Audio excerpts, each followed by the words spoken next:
Hi, welcome to Tagda Raho. Today we are going to explore a small circuit which is going to be endurance specific. We are going to use the Samtola, the Mudgar and the Gada. We'll pick just 5 movements and combine it with one bodyweight exercise, and we'll see how an endurance exercise session feels at Tagda Raho. We'll start with the first movement. It's called the push sacks. We're going to use the Samtola and we'll perform 12 reps. So this is the first exercise of your circuit. We'll begin from the neutral position. 3, 2, 1, and we go. Now the idea is to stop at your chin level or your chest level. Push the weight all the way up like a shoulder press while you're doing jumping jacks. So we are working at 12 reps here. This is your first exercise. Once you do your 12 reps, you can take no more than 30 seconds as your break time, and we proceed to the next exercise. Okay, exercise number 2 for the endurance circuit is going to be chuck review. Again, we are going to use the Samtola. There's going to be footwork in this. It's a full body movement. So we'll assume the neutral position. We'll start from the shoulder distance stance. And let's go in 3, 2, 1. We're aiming for 12 reps and we begin. All right. Now, if you look at the movement pattern, there's an overhead rotation happening. So you're working on the shoulder joint. There's a lot of core work happening. As you take the weight over your head, you have to really engage your lats. At the end position, you're getting in a squat. Now, one crucial component of the Samtola, anytime you're working with it, it's going to elevate your heart rate a lot. Let's go 3 more. So, as you see, they're working on their strength, they're working on mobility for the shoulder joint, internal rotation, external rotation, both are happening. Yeah. The loading, right? They're loading the quads, they're loading the glutes, the calf is getting worked. And because of the quick footwork, where they're switching from one stance to the other, again, heart rate is going to climb. So excellent way to work on your conditioning while you work on your strength and mobility at the same time. So that's your second exercise, chuck review, 12 repetitions. So the third exercise in your endurance workout is going to be the wood chopper lunges. As the name suggests, there's lunging in this. There's another movement which is wood choppers, which is predominantly focused on rotational element of your core. Again, heart rate is going to rise up a lot. That's why we have added this into your endurance workout. Now, the best part about this is you can do it with the Gada, you can do it with the Mudgar. So if you're doing it from your house, doesn't matter which one you have, you can still do the exercise. So we're going to do 7 repetitions on each side. So we'll get in position and we're going to step out with the left leg and turn towards the left. So we'll begin in 3, 2, 1 and go. 1, let's go. 2, let's go. 3 and go. 4, 3 more, 5, 6 and 7, and we switch sides. Now the best part about this movement is that, again, it's a full body exercise. You really get into a lunge position. As we start the reps now, let's watch them and go.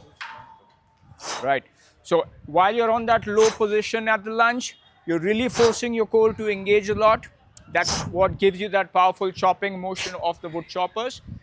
Muscles used here are going to be your quads, your calf, glutes, and your core for sure, hip flexors, lower back. Your grip is engaged constantly, and because of the way the Gada is traveling or the Mudgar is traveling, there's a lot of bicep engagement. So again, like I said earlier, it's a full body movement with the emphasis on endurance. So this is going to be a third exercise, 7 reps on each side. So the next exercise in your endurance circuit is the warrior swings. Again, it's a full body exercise. Now this is a repeating component that you'll see because the emphasis here is endurance. It's both strength endurance as well as your cardio. So most of the exercises that we're choosing here, these are going to incorporate multiple muscle groups at the same time, and it will by default elevate your heart rate. So let's watch the exercise. You can use a Mudgar or a Gada. So that's the beauty of this equipment, right? You can switch. It doesn't have to be just one. You're going to begin at a wide stance. Let's assume the position. We get ready and we go. Okay. Now, multiple elements to keep in mind. You have to get into a lunge. Your weight distribution is equal on both the sides. Both the legs are going at 90 degrees. Your back knee drops close to the ground. Try to ensure that you do not touch the ground with your back knee, right? Now, you're going to perform equal reps on both the grips. So anytime it's a double-handed exercise, by default, you need to do something called a grip shift. If you begin with your left hand on top, make sure you switch and do the other grip. So now we're doing 10 on each grip, and we go on the other grip. Let's get ready and go. Right? Now with the placement of your hands, just look at where we are landing at. The ending position, your arms, your Gada, your Mudgar is pointing up 45 degrees, and you want your elbows to be straight. You're not trying to lift the Gada or the Mudgar up by bending at your elbows or your forearms. So you're pointing it straight and 45 degrees. Bonus 4. And finishing on the 90-degree angle on your leg here. That's the key element. Okay. Now, most importantly, few things to keep in mind. As you're transferring the weight, you really have to stand up. So some people tend to just bend and try to go down. If you do that, your Mudgar is going to hit the ground. So after that swing, you need to extend both the knees up, be in a standing position, swing, rely on momentum. When you transfer, it has to be a fluid swing. The goal here is to create that momentum, and towards the end of the swing, you're pausing here, right? So it's generating the torque and then finishing it at the break point. So this is going to be 10 repetitions on each grip. So you do 10 reps, change your hands and do 10 more. Okay? That's warrior swings. Okay, speaking of endurance, my heart rate has shot up, by the way. I'm struggling to catch up with this one. So am I. And my quads are super sore. I'm feeling it in my calf muscles as well. And what a better partner to work out with, Rahul. He's really challenging me. So the last exercise in the endurance circuit is going to be Sapate. Sapate, classic Indian burpees. No endurance workout, no OG Indian workout is complete without the Sapate. So we're going to do 10 repetitions. Now the best part about this, you can use a Shana board, you can use the flat ground, whatever works for you, it's totally fine.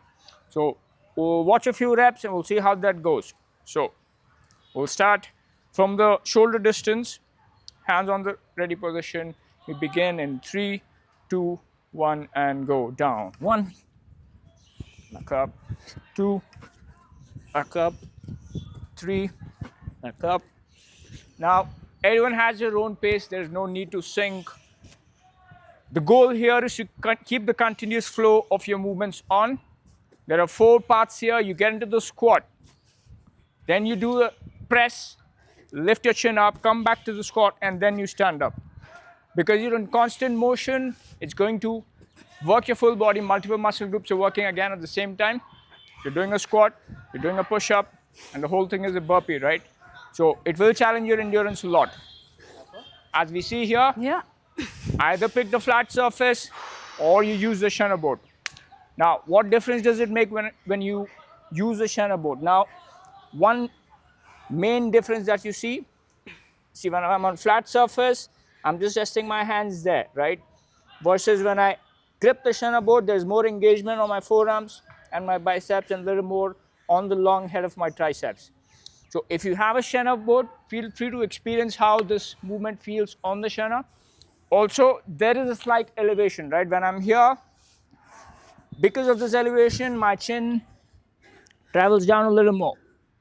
So doesn't matter if you have a Shana board or not, you can do it on the flat surface, whatever works for you, and work on 10 reps for this circuit, and that's your Sapates. So these are your 5 exercises for the endurance circuit.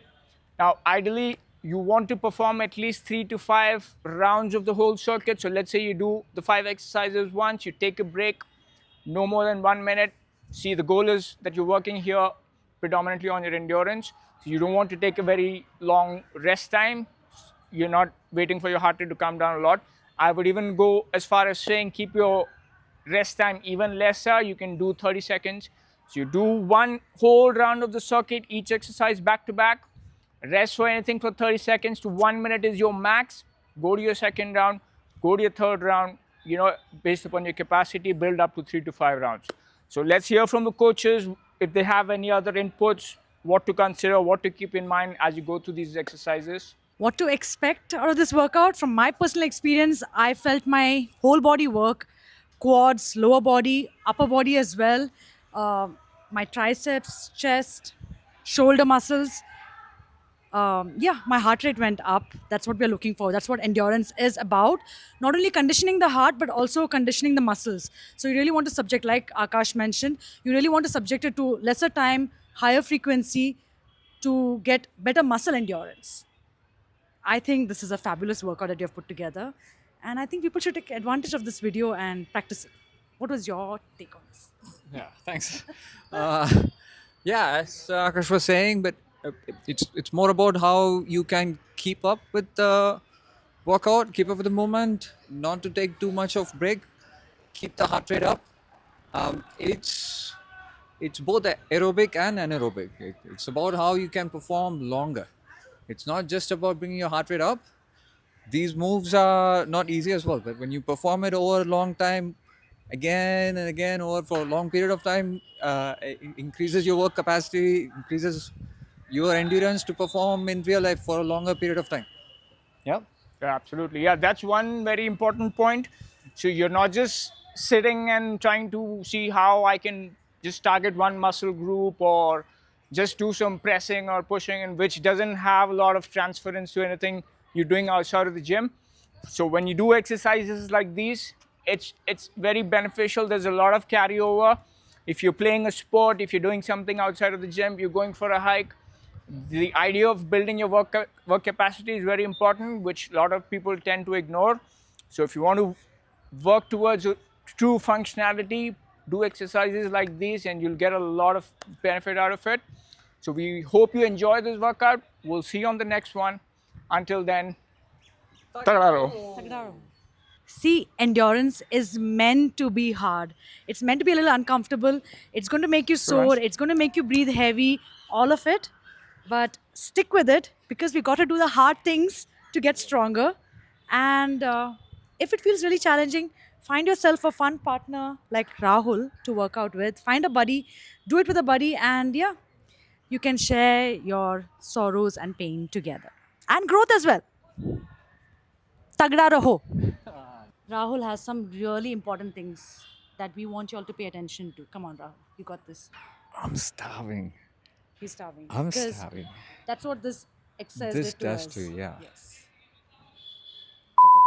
Fuck off.